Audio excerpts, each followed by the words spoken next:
Yeah, I mean, there's been a bit of a lull since that very large barrage of rocket fire came out a couple of hours ago.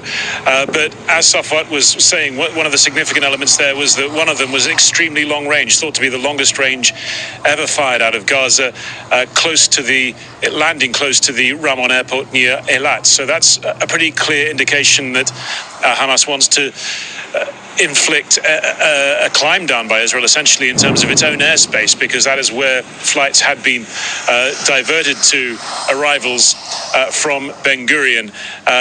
Elsewhere, those rockets were launched towards Rishon LeZion near Tel Aviv, the Tel Aviv area itself, Beersheba as well, in the south of Israel.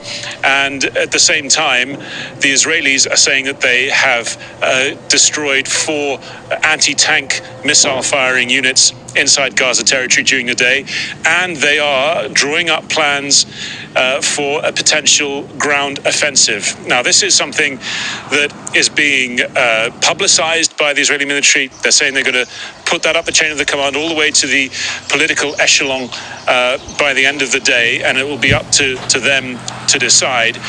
The reports coming out of that it is being taken seriously, that 7,000 troops would be involved in such an operation. You have to caveat that by saying that would be a hugely escalatory step, seeing more military hardware, just as I'm talking about a potential ground invasion coming past us now. And it would be one which risks, obviously, the death and capture of Israeli soldiers. So no Israeli government would take that step lightly, especially when they've already shown how much they can do, how much destruction they can wreak from the air.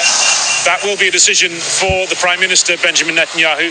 He has been out and about in southern Israel earlier today and has been to an Iron Dome anti-missile interceptor battery, and he gave no indication that, as far as Israel is concerned, this is going to be over anytime soon. Still a very live problem, and one that has been spiraling for the last couple of days, and the Israeli government, Israeli law enforcement has been scrambling to try and do something about.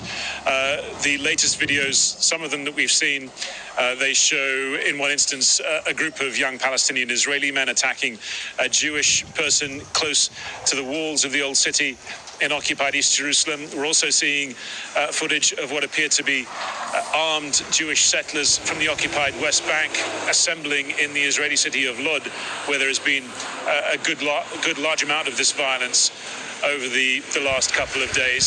So there's a real fear that it will continue.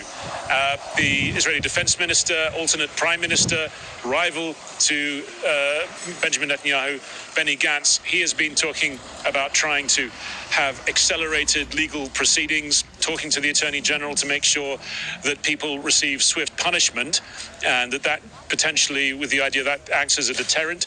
He's also called up thousands of, a large number of reservists in the border force who are usually used in the occupied West Bank to deploy them inside Israeli cities, although not the regular army, he says.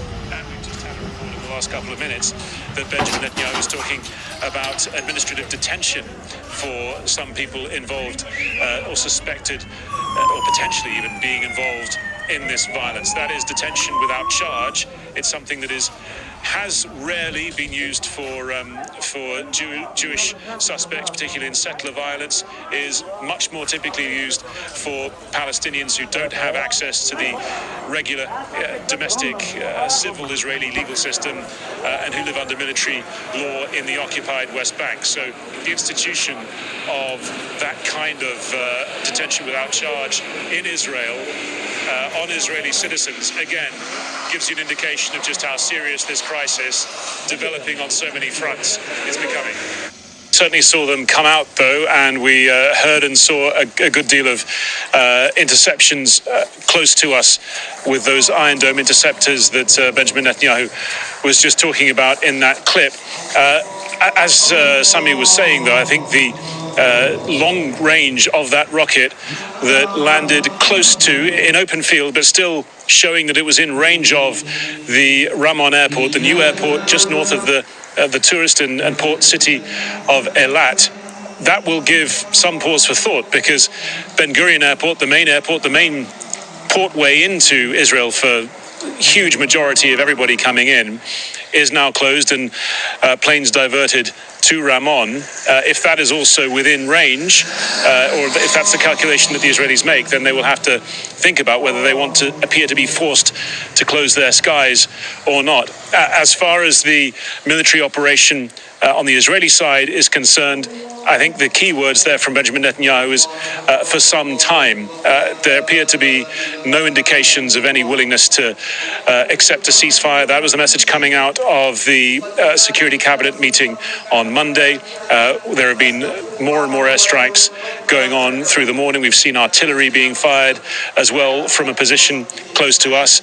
And the Israeli army says that it is preparing a ground offensive plan to put up the chain of the command all the way up to the political echelon at some time today. Doesn't mean it's going to happen. It has huge attendant risks for Israel, as well as the escalatory nature of such an operation inside Gaza.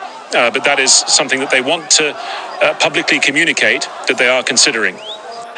It's continuing. There are all sorts of depressing new videos and information flying around social media. One showing a group of young Palestinian men attacking a Jewish person close to the Damascus Gate area in occupied East Jerusalem. There are reports as well of Jewish far-right groups calling for more attacks throughout the day and into tonight. So it's something that has really erupted in an extremely worrying way for the vast majority of Palestinian Israelis and Jewish Israelis. However, the numbers are large and the frequency is still pretty constant. And so it's something that the government is very much focused on as it continues to wage this war in the south. The Defense Minister, Benny Gantz, has called up a large number of border force reservists. Already, some had been redeployed from the occupied West Bank to Israel itself. More are on the way. He says he's not going to use the Israeli army, the People's Army, as he called it, to police, but he is going to use these paramilitary forces in much greater number.